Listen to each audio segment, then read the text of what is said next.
जय श्री राम। प्रिय भक्तगणों, आइए सुनते हैं श्री रामचरितमानस श्री रामायण की आगे की कथा।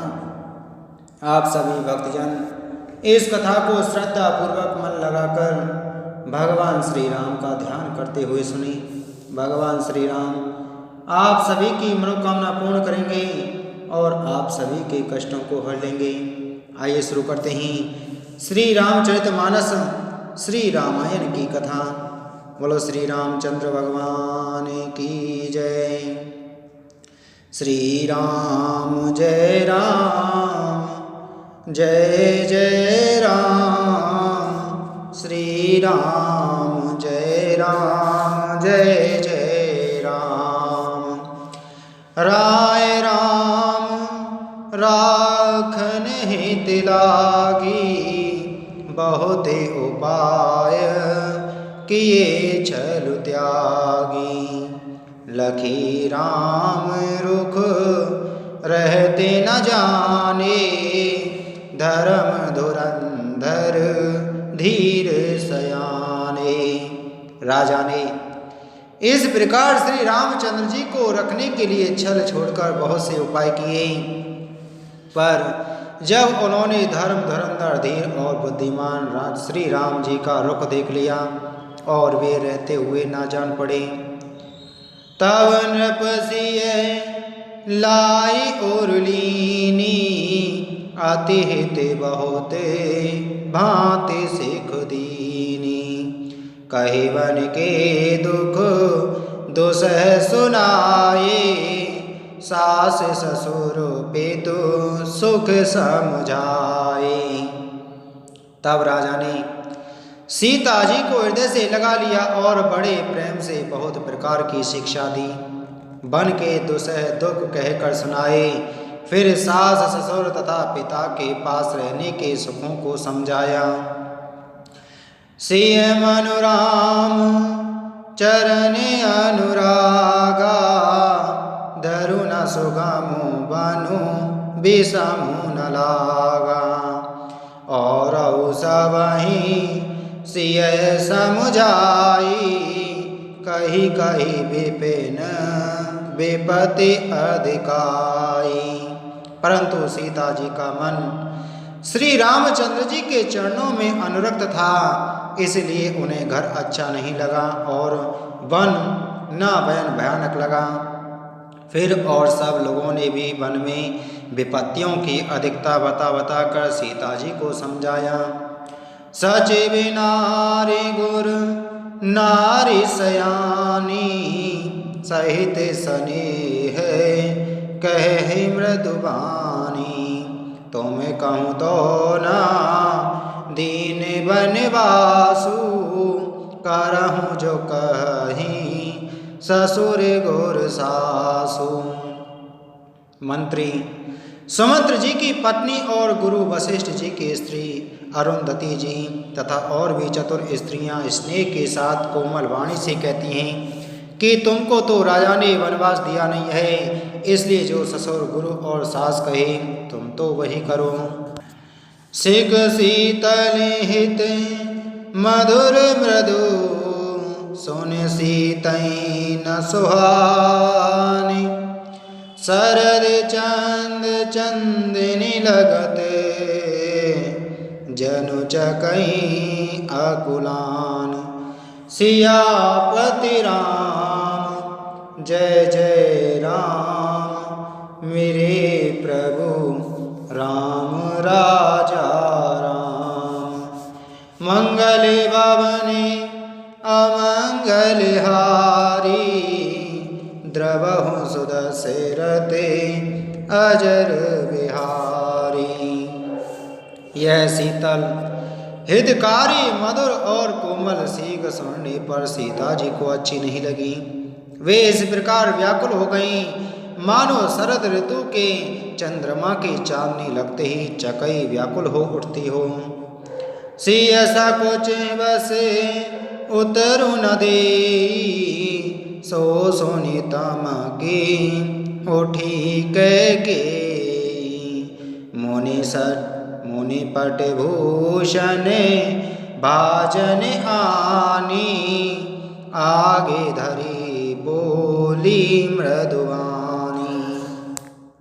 सीता जी संकोचवश उत्तर नहीं देती। इन बातों को सुनकर कैकई तमक कर उठी। उसने मुनियों के वस्त्र, आभूषण, माला, मेखला आदि और बर्तन, कमंडलू आदि लाकर श्री रामचंद्र जी के आगे रख दिए और कोमल वाणी से कहा, नृपहि प्राण प्रिय तुम रघुबीरा, शील स्नेह न छाड़हि भीरा, सुकृत सुजसु पर लोक न साऊ, तुम ही जाने बन कहि न काऊ। हे रघुवीर, राजा को तुम प्राणों के समान प्रिय हो। भीरु प्रेम बस दुर्बल हृदय के राजाशील और स्नेह नहीं छोड़ेंगे। पुण्य, सुंदर, यश और परलोक चाहे नष्ट हो जाएं, पर तुम्हें बन जाने को वे कभी ना कहेंगे। अस विचारे सोई करहूँ जो भावा, राम जननी से के सोनी सुख पावा। भूपति वचने वाणी समिलागे, करहि न प्राणे पयाने अभागे। ऐसा विचार कर जो तुम्हें अच्छा लगे वही करो। माता की सीख सुनकर श्री रामचंद्र जी ने बड़ा सुख पाया, परंतु राजा को ये वचन बाण के समान लगे। वे सोचने लगे, अब वे अभागे प्राण क्यों नहीं निकलते। लोग विकले मूर्छित नर नाहु, काह करे कछु सूझे न काहू। राम तुरते मुनि वेशु बनाई, चले जनक जननी से रुनाई। राजा मूर्छित हो गए। लोग व्याकुल हैं, किसी को कुछ सूझ नहीं पड़ता कि क्या करें। श्री रामचंद्र जी तुरंत मुनि का वेश बनाकर और माता पिता को सिर नवाकर चल दिए। सजीवन साज समाज सब, वनिता बंधु समेत, वंदे विप्र गुरु चरण प्रभु, चले कर सबहि अचेत। सियापति राम जय जय राम, मेरे प्रभु राम राजा राम। मंगल भवने अमंगल हारी, द्रवहु सुदशरथ अजर विहारी। वन का सब साज सामान सजकर वन के लिए आवश्यक वस्तुओं को साथ लेकर श्री रामचंद्र जी श्री सीता जी और भाई लक्ष्मण जी सहित ब्राह्मण और गुरु के चरणों की वंदना करके सबको अचेत करके चले। नेकसी वशिष्ठ द्वार बैठाड़े, देखे लोग विरह दवटा डाड़े। कहे प्रिय वचने सकल समझाए, वे प्रवृंद रघुवीर बुलाए। राजमहल से निकलकर श्री रामचंद्र जी वशिष्ठ जी के दरवाजे पर जा खड़े हुए और देखा कि सब लोग विरह की अग्नि में जल रहे हैं। उन्होंने प्रिय वचन कहकर सबको समझाया। फिर श्री रामचंद्र जी ने ब्राह्मणों की मंडली को बुलाया। गोरसन कही वर शासन दीने, आदर दान विनय वश कीने। जाचक दान मान संतोषे, मीत पुनीत प्रेम परितोषे।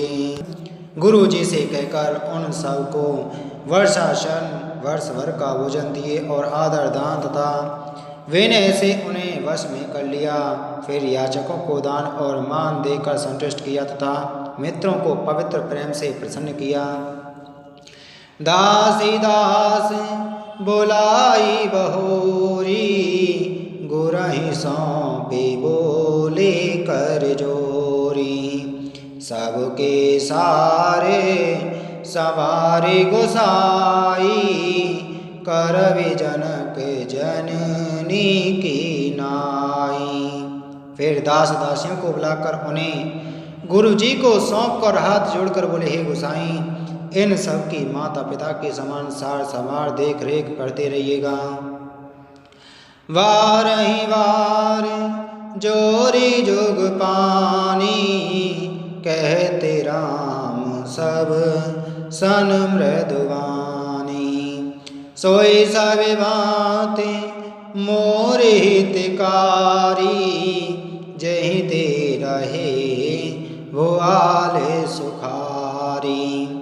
श्री रामचंद्र जी बार बार दोनों हाथ जोड़कर सबसे कोमल वाणी कहते हैं कि मेरा सब प्रकार से हितकारी मित्र वही होगा जिसकी चेष्टा से महाराज सुखी रहे। मातु सकल मोरे विरय, जही ना होए दुख दीन। सोई पाओ तुम करे हूँ सब, पुरजन परम प्रवीण। सियापति राम जय जय राम, मेरे प्रभु राम राजा राम। मंगल भवने अमंगल हारी, द्रवहु सुदस्य रथे अजर बिहारी। श्री राम जय जय राम, श्री राम जय जय राम। हे परम चतुर पुरवासी सज्जनों, आप लोग सब वही उपाय करिएगा जिससे मेरी सब माताएं मेरे विरह के दुख से दुखी ना हों। एहि विधि राम सब ही समझावा, गुरुपद पदोम हरष सिरुनावा।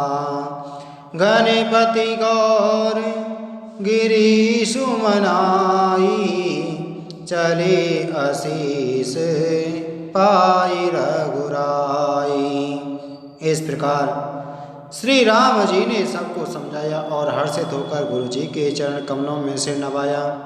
फिर गणेश जी, पार्वती जी और कैलाशपति महादेव जी को मनाकर तथा आशीर्वाद पाकर श्री रघुनाथ जी चले। राम चलते अति भयउ विषादु, सोनी न जाय पुरे आरत नादु। कुश गुण लंक अवध अति शोकु, हरस विषाद बेबस सुर लोकु। श्री राम जी के चलते ही बड़ा भारी विषाद हो गया।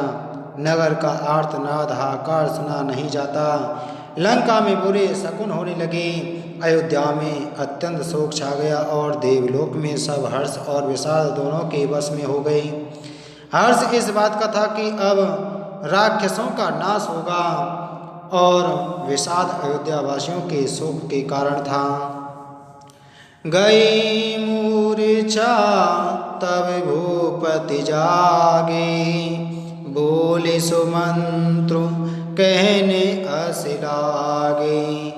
राम चले वन प्राण न जाहि, केहि सुख लाग रहते तन माही।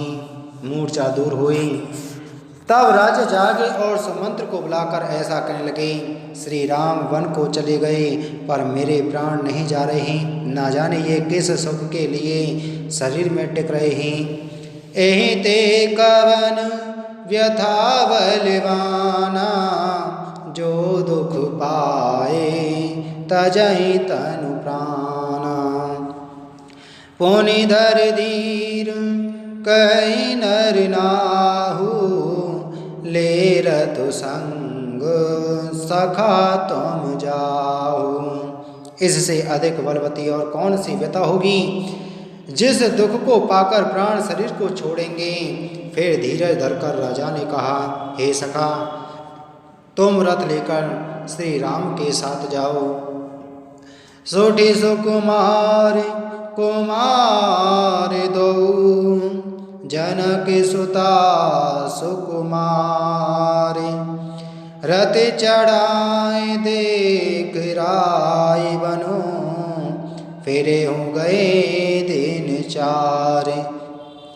सियापति राम जय जय राम, मेरे प्रभु राम राजा राम।